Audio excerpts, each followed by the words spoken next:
If an NHL slap shot is about brute power, then an NHL wrist shot is about laser-like precision. The ability to put the puck in exactly the spot where the goalie can't reach it. Probably the biggest advantage of a wrist shot is accuracy over power. Brendan Morrow is left winger and captain for the Dallas Stars. His wrist shot is more than just a display of quick reflexes and pinpoint accuracy. It's also a great example of what's known in physics as projectile motion. The wrist shot is the most accurate shot in hockey because the player can direct the puck exactly where he or she wants it to go.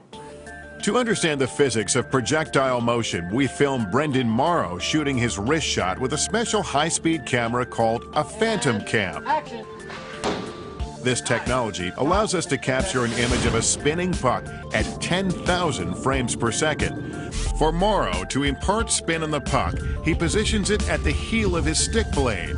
As he snaps his wrist, the puck rolls off the blade and towards the target. But once a puck is launched into the air, a force begins to work against it, gravity. When something's in projectile motion, you have to take into account the fact that it's going like this. It's curving because of gravity. This curved path is called a parabola. During a game, it's almost impossible to see the parabolic path, much less the spin of a puck. But truth be told, it's there. The physics of projectile motion. Unleashed with just a flick of the wrist.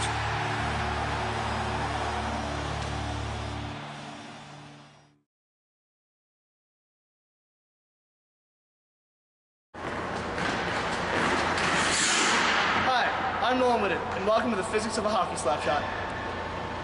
Okay, this project is going to be focusing on three main aspects of a hockey slap shot. First, it's going to focus on the weight transfer through the kinematic chains in the body.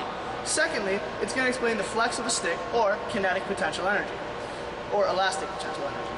Third, we'll just discuss other various factors which can affect the speed of the shot. Ready? Let's get going.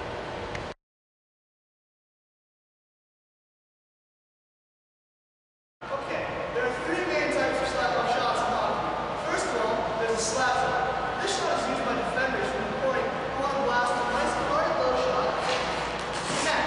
And when you do it, it looks something like this.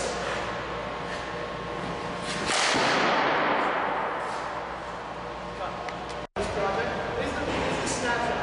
Now, the snap shot is not usually the hardest shot a player possesses, but it's used to beat the goal in a tight situation. So say I want to break away. Better yet, I'll just show you.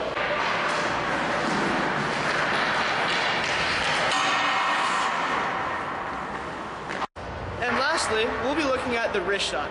Now, the wrist shot isn't as hard as the slap shot, but it's a little bit harder than the snap shot.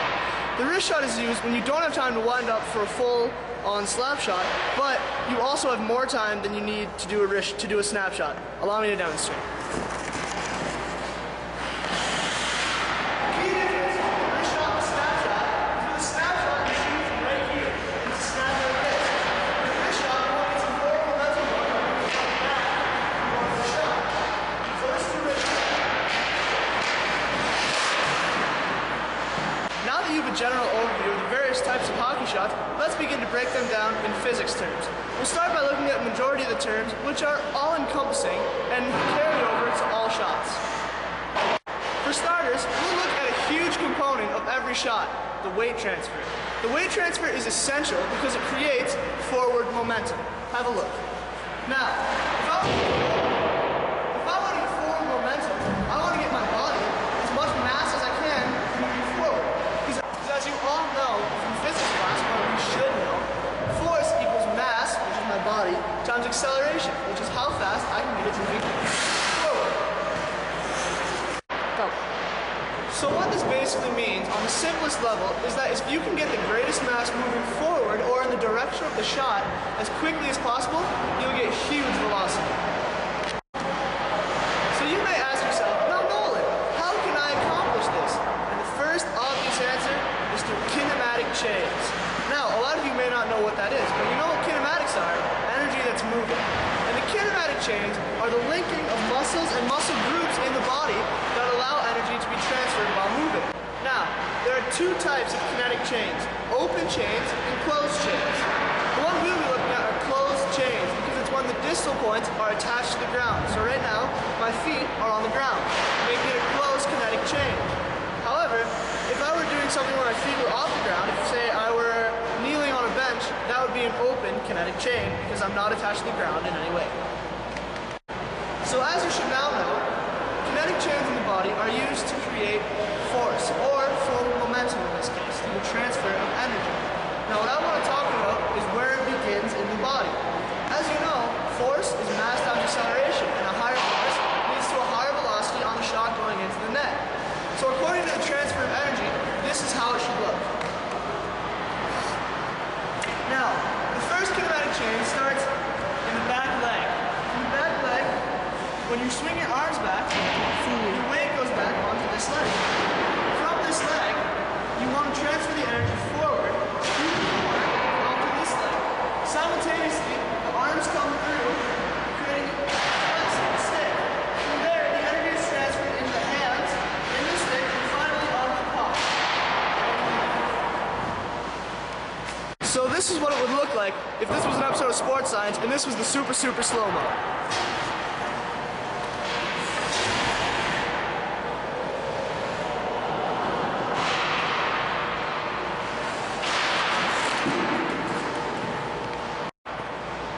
Now it's time for a little demo.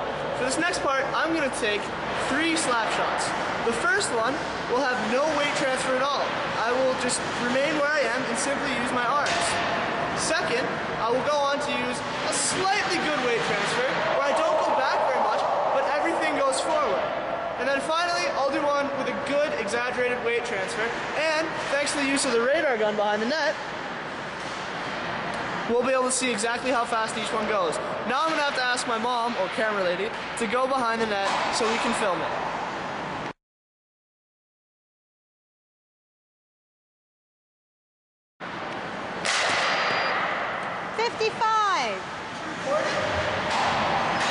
Did you record?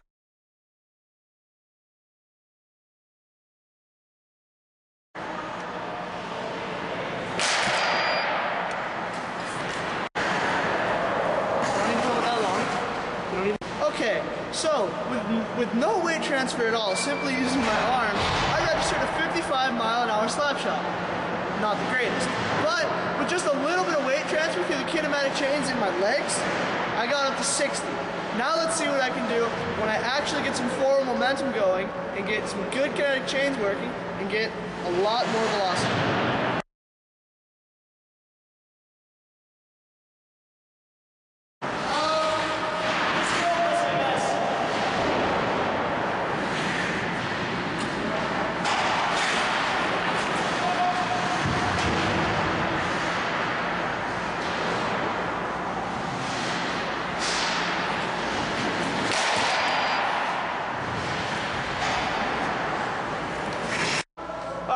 So with no weight transfer at all, I registered a slap shot of 55 miles an hour, which, quite frankly, is kind of terrible. But once I moved up to a great weight transfer with forward momentum and kinematic chains in full force, I got up to 70 miles an hour, which I'll admit isn't my hardest slap shot or usually the hardest on the team, but it's certainly 15 miles per hour faster than with no weight transfer, proving that the weight transfer has a huge effect on the velocity of a shot. Couple of weeks in class, we've been learning about the different types of energy: kinetic, mechanical, thermal, nuclear, gravitational potential. There's one form of energy which I feel is often overlooked, and quite frankly, I'm offended. That is the elastic potential energy, which applies directly to hockey due to this guy, the hockey stick. Now you may ask yourself how this applies to hockey, and quite frankly, it's simple. When you go to take a slap shot, you want to hit the ice 6 to 12 inches, so half a foot to a full foot behind the puck before you hit the puck. This isn't just simply for fun. This is to make the stick flex and create bow, which if I had a super slow motion camera, I could demonstrate, but I don't. So what I can do is just show you with my hands. Now, when I go like this and apply a force with my bottom hand, pushing down on the stick and pull up with my top hand, you'll notice the stick flexes. That's elastic potential energy. And what that does is after you've created forward momentum, transfer of energy, mechanical energy, and kinetic energy. It then becomes transferred through the stick and added to that elastic energy that you create, snapping the puck off your stick and into the back end of that with rocketing velocities. Like I mentioned before, I don't have a slow motion camera, so if I do this with a slap shot, you won't be able to see it. But if I use the snapshot, you might be able to see it. So we're going to do the same thing. We're going to have our camera lady go and film the velocity of this shot. But before she does that, she's going to just get a side view of me taking the snapshot to see if you can see the bow of a stick. Here we go.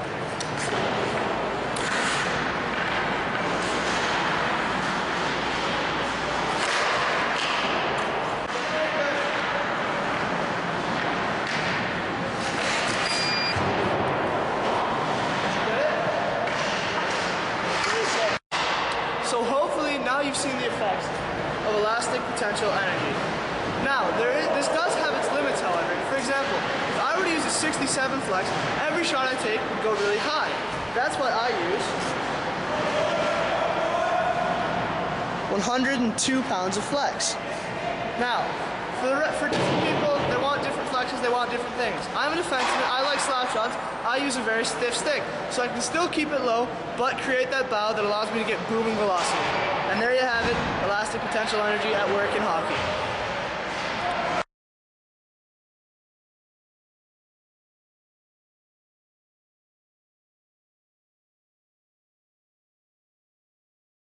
Go ahead.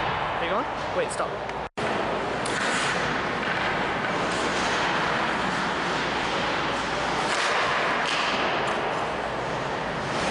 Stop. For starters, we'll look at a huge component of every shot, the weight transfer. The weight transfer is essential because it creates forward momentum. Have a look. Now, if I want to get forward momentum, I want to get my body as much mass as I can moving forward. Because as you all know, or at least should know from physics class, I just blanked. D'amélioration constante, c'est bien le hockey. Deux exemples, le patin et le lancer.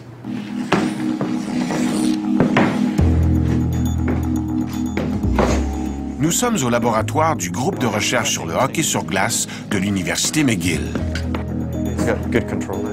David Purcell regarde son dernier né, le fruit de 10 ans de recherche, un patin conçu expressément pour le hockey. Le patin de hockey a beaucoup changé depuis les bottines en cuir qui tenaient mal la cheville. On a même emprunté à l'industrie de la botte de ski pour obtenir une bottine plus rigide.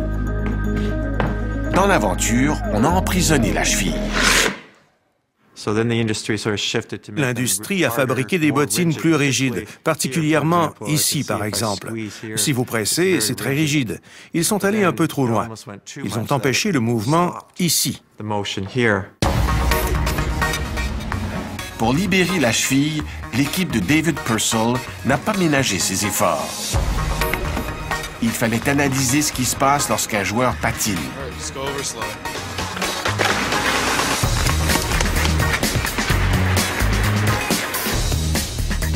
Cela a nécessité la mise au point de capteurs capables de mesurer les pressions du pied sur les semelles. D'autres calculent la poussée que le pied transmet à la lame. Le tout en temps réel, alors que l'athlète patine. Ici, le point vert montre la distribution de la poussée sur la glace. Nous avons deux besoins différents. L'un vise plus de liberté d'avant à l'arrière et l'autre plus de restrictions sur les côtés.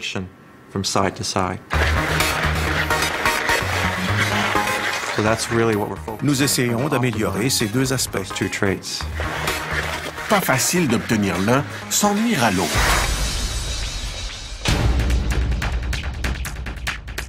Dans ce laboratoire de biomécanique, pas de glace. On s'intéresse au mouvement du pied à l'intérieur d'une bottine améliorée. Je te demanderai d'être en flexion maximale plantaire. Le mouvement latéral de la cheville est plus prononcé.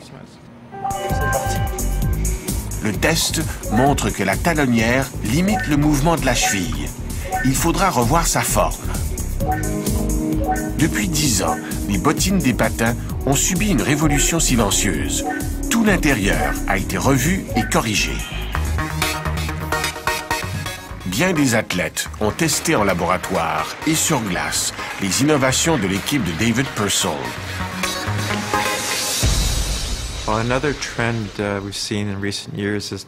La tendance est de fabriquer un patin plus léger.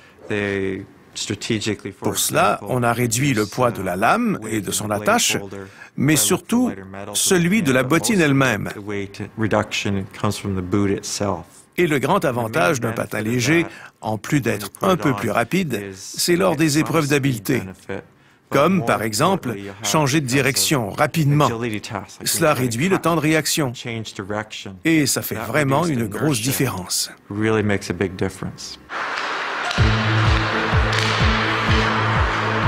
Une bottine pesant 600 grammes.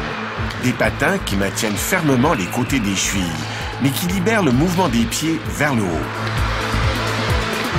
Avec de tels patins moulés à leurs pieds, les joueurs professionnels sont plus rapides, mais surtout plus agiles que jamais. Mais avoir un bon coup de patin ne suffit pas à faire un bon joueur. Encore faut-il qu'il puisse avoir un bon lancer et savoir manier la rondelle. Aujourd'hui, Yannick Michaud-Paquette étudie le lancer le plus employé au hockey, le lancer du poignet. Un lancer reconnu pour sa précision. Le bâton commence en contact avec la glace, puis à la fin du lancer, donc le joueur va balayer la rondelle vers l'avant, puis à la fin du lancer, à ce moment-là, les poignets vont tourner pour donner la trajectoire à la rondelle. Pour comprendre la mécanique d'un bon lancer, on colle sur le corps des joueurs des marqueurs. Ces petites boules réfléchissent la lumière infrarouge que 8 caméras captent pour permettre une analyse des mouvements en 3D. On va être capable de, à partir de ça, recréer des segments rigides. Puis à ce moment-là, on va être capable d'aller rechercher les angles au niveau de la cheville, du genou, puis de toutes les articulations. C'est pour ça qu'on sort d'autant de marqueurs. Même chose au niveau du bâton, on va être capable d'aller chercher les angles de projection. Sur l'écran, une silhouette faite de points s'agite. Des dizaines de joueurs ont ainsi été soumis au regard des caméras infrarouges. C'est la première fois que la science décortique ainsi le lancer du poignet. Le mouvement des membres, des articulations, rien n'échappe à nos chercheurs. Ici, juxtaposées les images de 2 joueurs. Le vert au lancer précis, le rouge, non. Que nous racontent ces images? On a remarqué que les bons joueurs vont avoir tendance à bouger beaucoup moins l'articulation de l'épaule. C'est beaucoup plus facile d'ajuster à la dernière minute un petit mouvement à l'aide des poignets que de le faire avec le bras au complet. Et pourquoi le lancer du poignet est-il plus précis que le lancer frappé? Le lancer frappé, c'est un impact rapide avec la rondelle. Rondelle et bâton sont en contact pendant 30 millisecondes, vitesse jusqu'à 160 km à l'heure. Le lancer du poignet, un temps de contact de 150 millisecondes, 5 fois plus long, vitesse jusqu'à 130 km à l'heure. Étant donné que le temps de contact entre la rondelle et le bâton est plus long, on croit que ça laisse plus de temps pour faire les ajustements au niveau de la trajectoire, pour ajuster les différentes articulations, pour qu'ils travaillent ensemble, puis envoyer la rondelle où on veut l'envoyer. Lancer du poignet, lancer frappé. Une histoire aussi de bâton. Depuis une dizaine d'années, il y a une révolution dans la fabrication et les matériaux du bâton de hockey. Le bois et l'aluminium n'ont plus la cote. Des matériaux sophistiqués, comme le carbone, prennent de plus en plus de place. C'est la course à la légèreté, avec des prix qui s'envolent. Le laboratoire de McGill a testé les bâtons, ceux en matériaux composites, comme les anciens en bois ou en aluminium. Et clairement, la légèreté du bâton en soi est un grand avantage, surtout en ce qui concerne le maniement de la rondelle. C'est beaucoup plus rapide parce que le bâton est plus léger. C'est vraiment le grand bénéfice des bâtons d'aujourd'hui. Et en termes de vitesse des lancers, assez étonnamment, les tests n'ont pas montré de différence dans la force des lancers. Dans les années 60, Bobby Hull, avec son lancer frappé, tirait la rondelle aussi vite que les joueurs actuels. C'est le joueur, sa force, sa technique, qui définit la vitesse du tir. Le bon joueur sait aussi tirer avantage de la flexibilité du bâton. Le bâton, en touchant la glace, plie légèrement. De l'énergie élastique est emmagasinée. Lorsque le bâton relâche la rondelle, il reprend sa forme en transmettant cette énergie à la rondelle.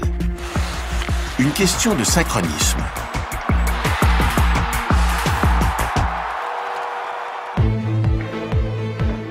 Bâton super léger qui permet de manier la rondelle comme jamais.